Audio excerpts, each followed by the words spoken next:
নমস্কার। আমি সুবীর। আপনারা দেখছেন সুবীরদার লাইফস্টাইল 555। আজকের বিষয় সাপের গাছ।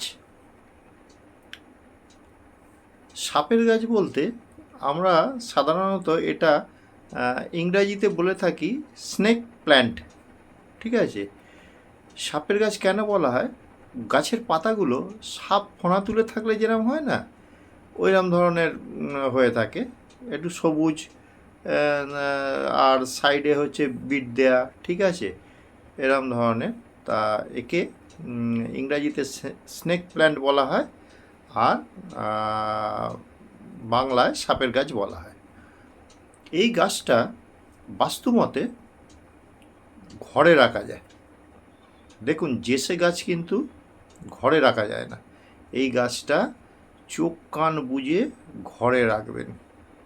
ঠিক আছে? এটা একটা টবে করে, টব বা কন্টেনারের মধ্যে গাছটাকে রোপণ করবেন।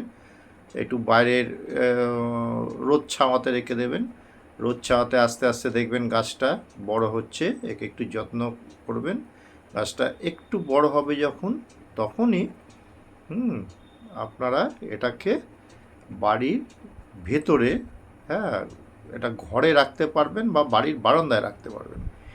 এবার হচ্ছে কি, গাছটাকে আপনাদের রাখতে হবে দক্ষিণ পূর্ব দিকে।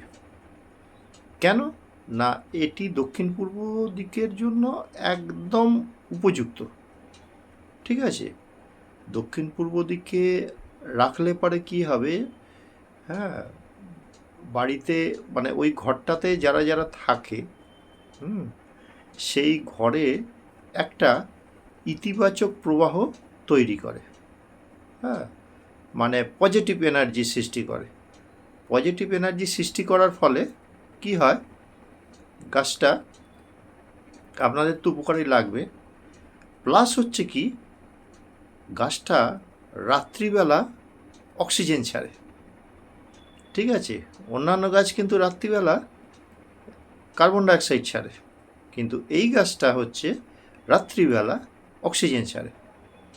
ঠিক আছে? তাহলে কি হবে, ঘরে যে দূষণ বাতাস থেকে থাকে সেটা ফিল্টারের কাজ করবে। ঠিক আছে? ফিল্টারের কাজ করবে। এবার বলছি, যে ঘরে ইলেকট্রিক ইকুইপমেন্ট রয়েছে, বিশেষ করে ধরুন ল্যাপটপ, কম্পিউটার, হ্যাঁ, ওয়াল টিভি বা স্মার্ট টিভি, হ্যাঁ, ফ্রিজ, হ্যাঁ, সেই ঘরে দক্ষিণ পূর্ব দিকে এই গাছটা রাখুন। স্নেক প্ল্যান্ট বা সাপের মতো দেখতে এই সাপের গাছটিকে সেই ঘরে রাখুন। হ্যাঁ, দক্ষিণ পূর্ব দিকে। যদি জানলা থাকে দক্ষিণ পূর্ব দিকে, তাহলে জানলার কাছে রাখলে আরও ভালো হবে। কেন না, ঘরের যে অক্সিজেন প্রবাহ সেটা, হ্যাঁ, ঠিক রাখবে, এবং এটা একটা ফিল্টারের কাজ করে। ঠিক আছে? ম্যাগনেটিক ইলেকট্রিকের ইকুইপমেন্ট চলার ফলে যে একটা ম্যাগনেটিক যে দূষণ হয়, সেই ম্যাগনেটিক দূষণটাকে ঘর থেকে দূর করে। গাছটা কিন্তু দেখতে ওই সাপের ফোঁড়ার মতো পাতাগুলো, হ্যাঁ, অতিশয় মানে সুন্দর গাছ। দেখলে বুঝতেই পারবেন না যে এই গাছটা এত উপকারে আসে আমাদের। এটা সাধারণত দেখা যায় বড় বড় হোটেলে, ঠিক আছে, বা আবাসনে, বা যাদের দেখবেন বাগানের শখ আছে, দেখবেন যে এটা হচ্ছে সাধারণত মানে এন্ট্রান্সে, মানে ঘরের এন্ট্রান্সের ইয়েতে, এটা ঘরের এন্ট্রান্সে যখন করছেন তখন দেখবেন এইগুলো টবে করে রেখে দেওয়া হয়। ঠিক আছে? আর গাছ তো অবশ্যই যত্ন করতে হয়, কিন্তু এই গাছটাকে একটু জল আর একটু শেডের তলায় রেখে দিলে না, আর আপনাকে কিচ্ছু করতে হবে না। ঠিক আছে? অন্য গাছে যেমন এই পোকা লেগে যায়, এই লেগে যায়, কাটতে হয়, একটু সার দিতে হয়, এই গাছটা কিন্তু একদম মানে নর্মাল। ঠিক আছে? এই গাছটা বাড়িতে রাখুন, ভীষণ উপকার দেবে। হুম, যাকে বলে একদম পয়সা উসুল। আপনি যেমন পয়সা দিয়ে কিনবেন, এতটাই বিশুদ্ধ অক্সিজেন দেবে এবং আপনার ঘরের বিষাক্ত বাতাস, ঠিক আছে, বার করে দেবে। হ্যাঁ, রাত্রিবেলা বিশেষ করে। অন্যান্য গাছ কি হয়, রাত্রিবেলা কার্বন ডাইঅক্সাইড ছাড়ে, ঠিক আছে।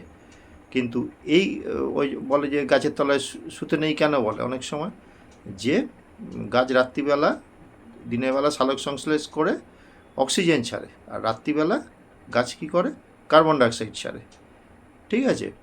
তা এই ফারাক আছে এই গাছের সঙ্গে। এই গাছ কিন্তু রাত্রিবেলা অক্সিজেন ছাড়ে, ফলে আপনার ঘরটা ভীষণ ভালো থাকবে।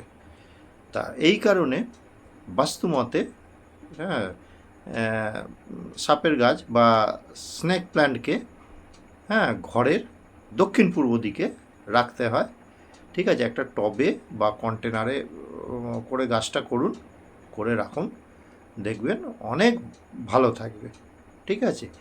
এই ছিল আজকের ভিডিও। আশা করি ভিডিওটা ভালো লাগবে। আপনারা সাবস্ক্রাইব করুন, আপনারা লাইক করুন, আপনারা শেয়ার করুন। হ্যাঁ, আপনারা সুস্থ থাকবেন, আপনারা ভালো থাকবেন। আজকের মতো ভিডিওটা এখানেই শেষ করছি। নমস্কার।